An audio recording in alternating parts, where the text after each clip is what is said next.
Playing in the garden of his new foster home, 3-month-old mixed-breed pup, Camino, enjoys the spoils of his new life. This pup was, however, one of many dogs who have been affected by an issue further explained by Emma Kate Rowley, Secretary and Vice Chairperson of Rose Organisation for Animal Rights. There have been incidents of car guards and street kids that somehow get hold of animals, puppies, and then go up to students and threaten to hurt them if the students don't give them money. Camino was discovered 3 weeks ago by Kirsten Elnut, who decided it was her job to help the puppy. The property campaign, I saw this guy carrying this dog over his shoulder, and then I was like, "Can I have the dog?" And then he was like, "No, you must pay for it." And then he said, "If you don't pay for it, then he's going to die." While most students believe that street children are being abusive, some have made this a form of income.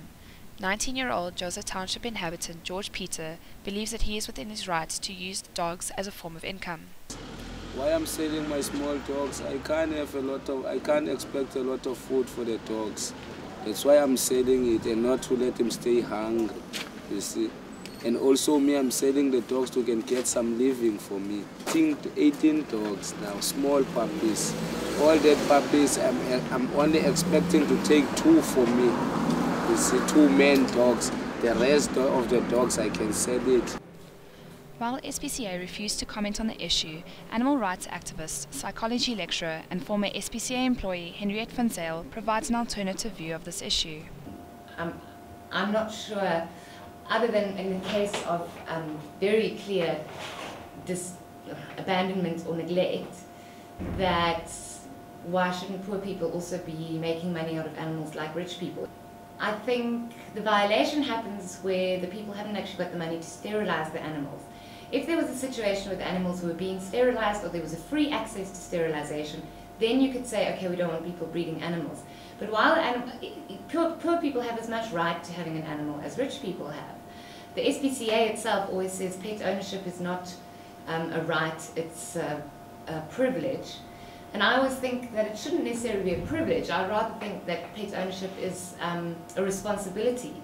I think the SPCA should be sterilizing the animals that are producing the puppies and kittens that are getting sold. While Van Zyl questions students' apathy towards fellow humans, Kirsten still believes that animals, like Camino, should be on par with people in terms of their rights.